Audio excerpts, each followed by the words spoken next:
Hi, I'm Tina Curtis of Tina1802, and I'm here to talk to you about Pebbles and Gridded Circles for week 2 of the Dream Big Quilt Along. Thanks to Charisse and Mary for hosting this wonderful sew along. I really love this panel, and I also really love free motion quilting. So I'm excited to show you some tips and tricks that I use for my process. One of the first things I do is I like to go into free motion quilting with a plan.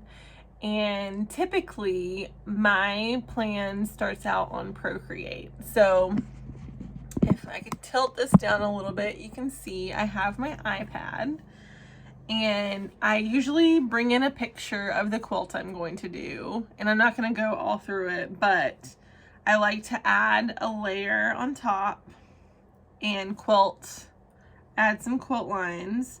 So I know that Charisse last week talked about outlining the petals, so I'm going to outline one of the petals and outline some of these other pieces, kind of give a general shape to where I'm gonna quilt.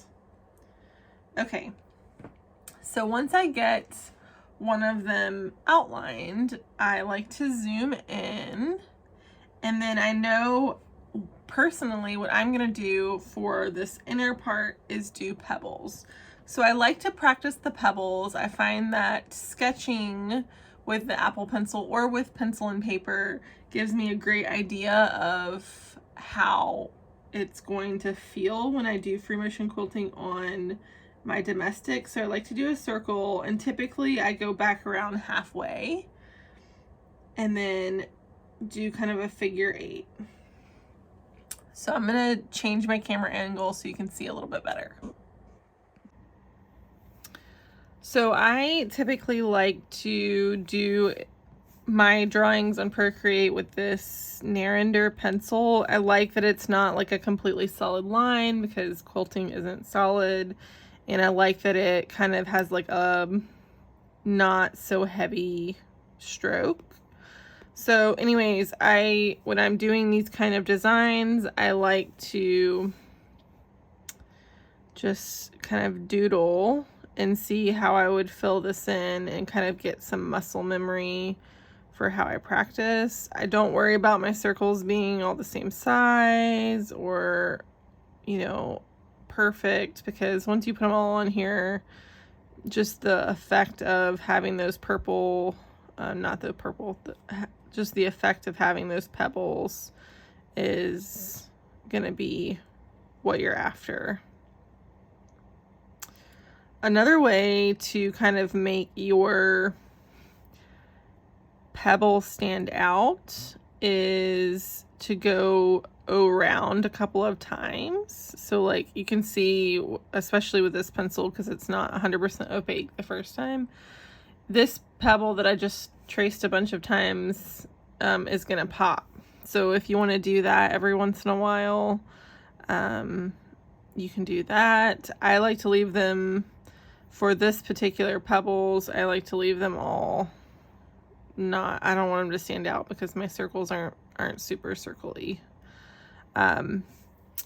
People who have great Procreate classes, Steph Scardall is teaching 2 classes at QuiltCon 2022, which I think will be fabulous. Okay, so the second design I'm going to talk about is what I do in a gridded situation. So one thing that's nice about grids, if you're not super comfortable with free motion quilting yet, you can add a grid with walking foot quilting. So you could mark this grid, and you'll have a lot of start and stops, but that's okay. And you can draw a little grid onto your petal. Oh, you don't want it that way. So I'm just going to draw a quick grid. It's not going to be perfect, but that's okay. It's just a sketch.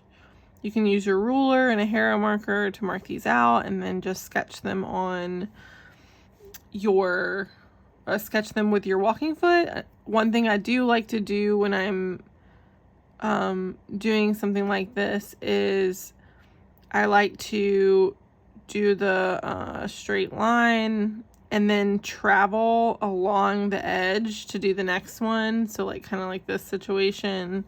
So I don't have that many starts and stops. And then you could do that theoretically for this whole thing.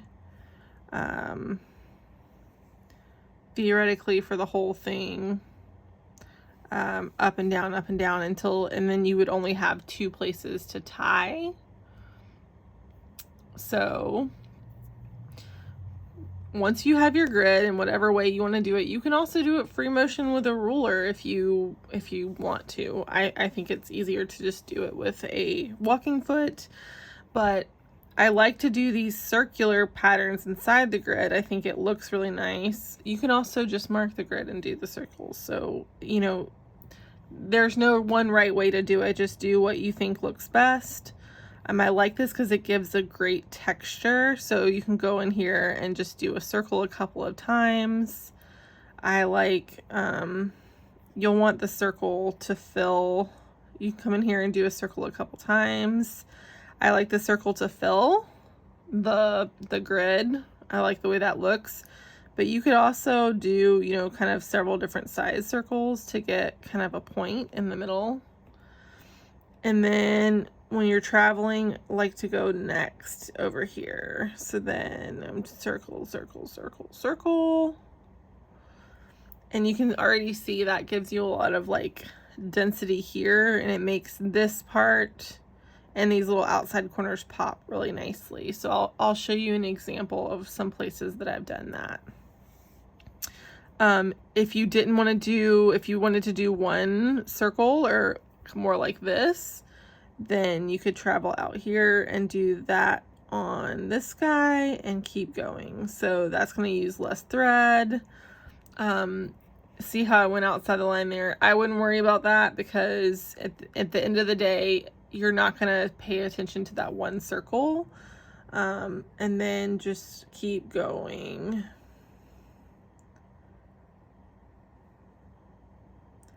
And then travel over.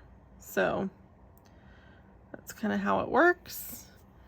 And I'll show you an example of a quilt I've done this on. So I have my quilt basted and outlined, and I have sketched my quilting design. So what's next? The next thing is to get all of the supplies that you need to do free motion quilting well. You'll need needles, thread, your machine. Obviously, I'm going to be using a domestic Janome M7, some gloves. I would not do free motion quilting without gloves of some kind, and I'll walk you through my suggestions for those and some places where you can buy them. Next up are needles.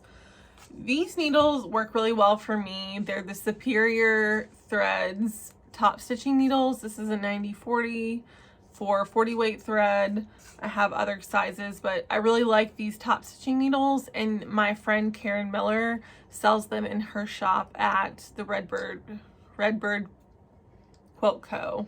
And I'll link that in the caption, but I really like these needles, and the right needle is really going to set you up for success. If you're finding that you're having tons of thread breaking or shredding and you're having problems with tension, it may be your needle to blame. Karen has great free motion quilting courses if you want to learn more about that aspect. The other thing that she sells that was a real game changer for me, and we talked about after she saw one of my videos on Instagram, are these gloves. So I was using these Fons and Porter gloves, which are fine. They're okay. And I haven't thrown them away. They're okay. But when I'm gripping the quilt, I just find them to be like, they get kind of movie, which I want to be moving. I want to be moving the quilt. I don't want my gloves to be moving around and causing an extra piece that I don't want to worry about. So these gloves are super stretchy, first of all.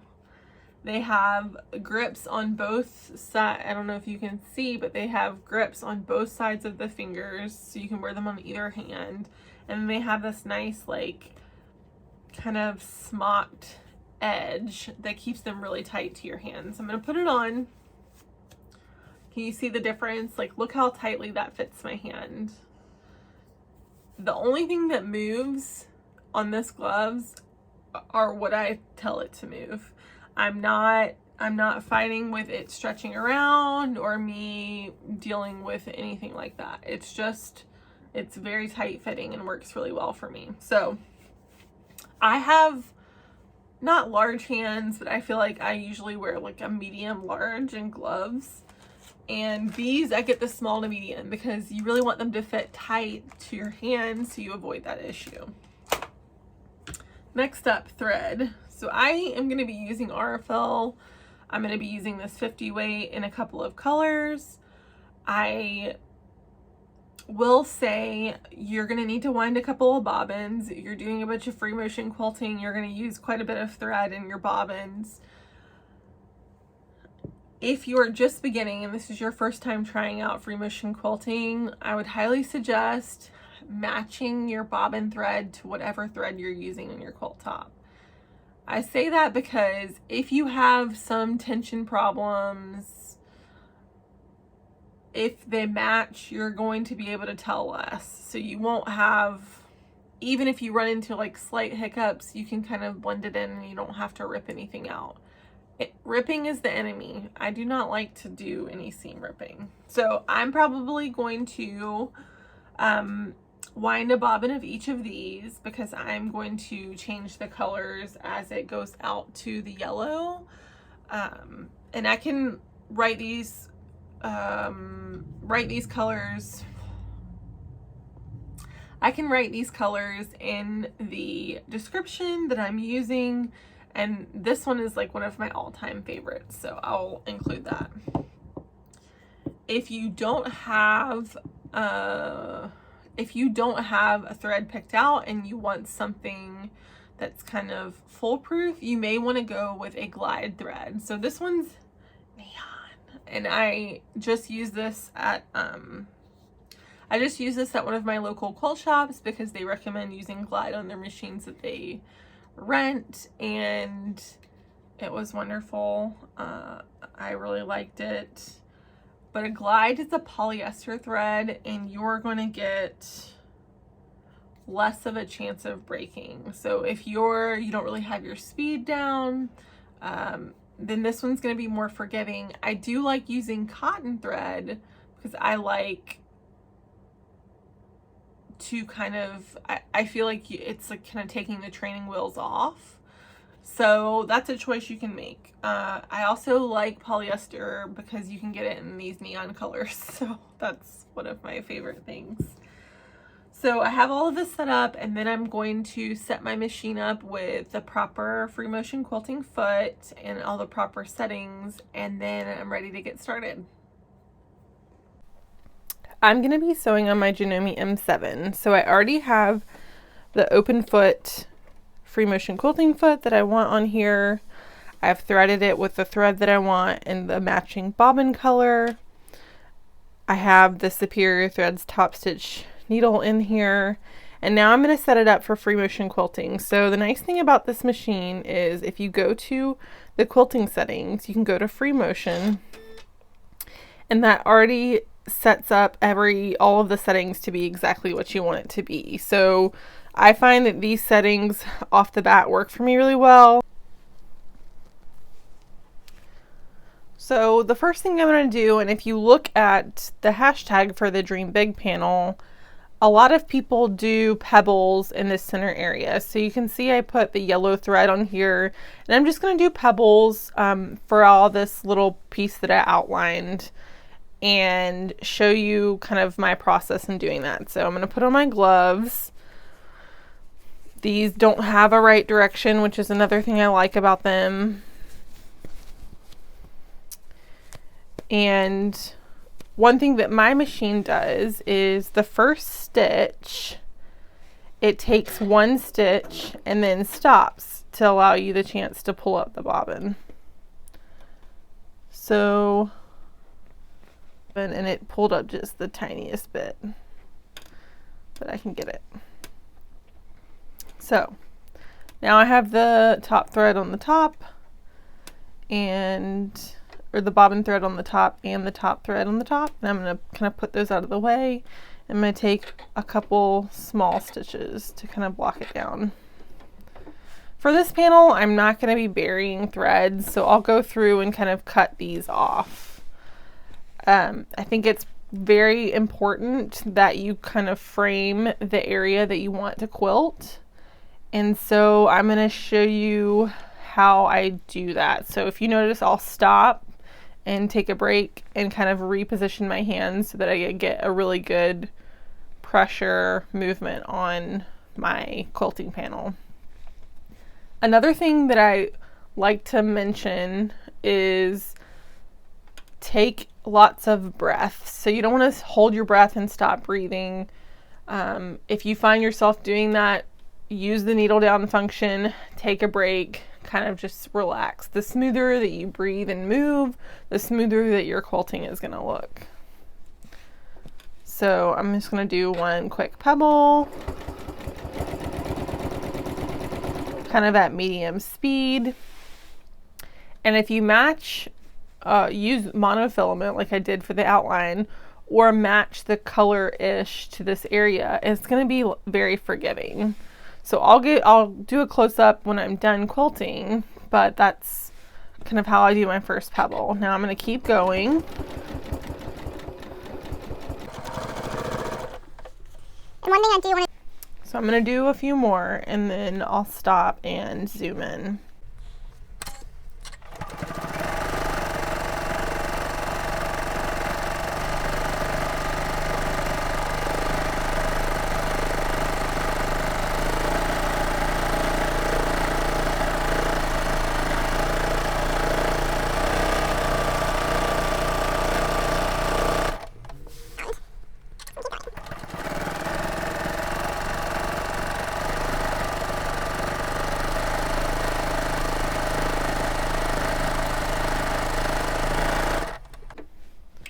So you can kind of see when I'm doing the quilting that I alternate directions, and I do that because I feel like one side I do better circles with, so I try and kind of even them out by doing them both ways. Now you can see I kind of left the yellow area and I'm going to this outline, and you can definitely see this quilting a lot more than you can see these ones in the back here. So if you don't feel that confident about your quilting, or if you want them to be a little bit more forgiving, then definitely try and pick a color that's going to either stand out a lot less.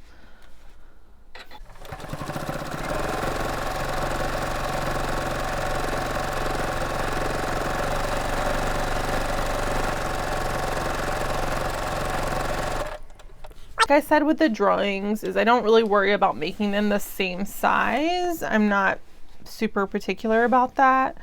I may actually change my color to the pink out here, but no, I'm just going to do the yellow. I think it looks great. So I'm just going to keep going until I fill it all in.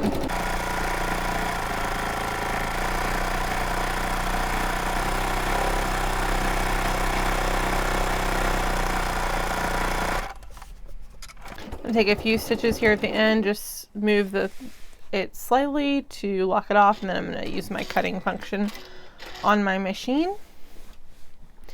And then you can see my pebbles. So they're not perfectly round, but I think it gives a great effect, and it looks really nice here in the middle, kind of like a real flower.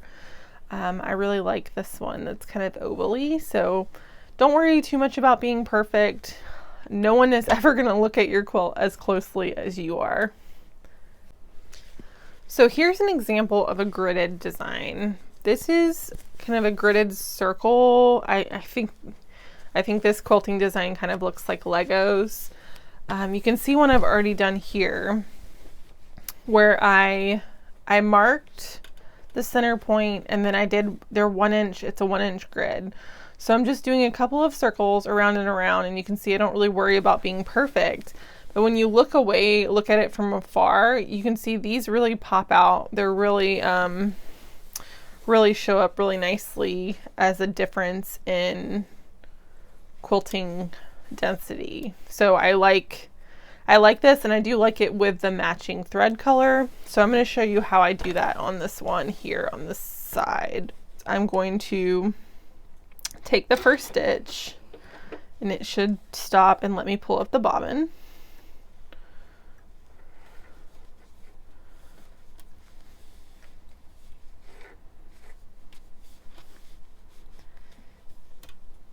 And then I'm going to take another couple of stitches.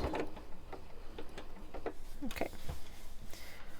This is a bit harder. I've already trimmed this quilt, so there's not as much to hold on to, but that's, you know, one of the reasons we leave extra over here is to give you enough kind of surface area to touch on the side. So then I'm going to just do a couple rounds of the circle.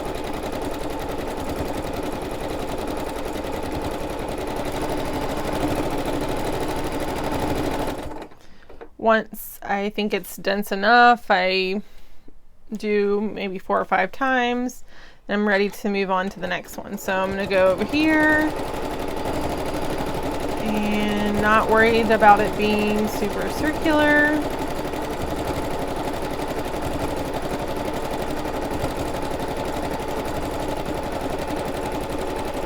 Keep going. I think with this effect, you don't really notice any of the odd bobbles. I think it's pretty forgiving.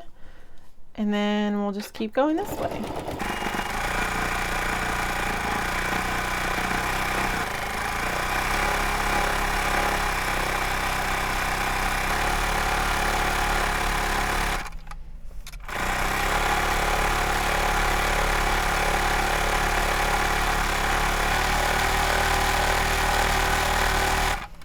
I'm going to take a couple of small stitches to lock it out, and then that's it.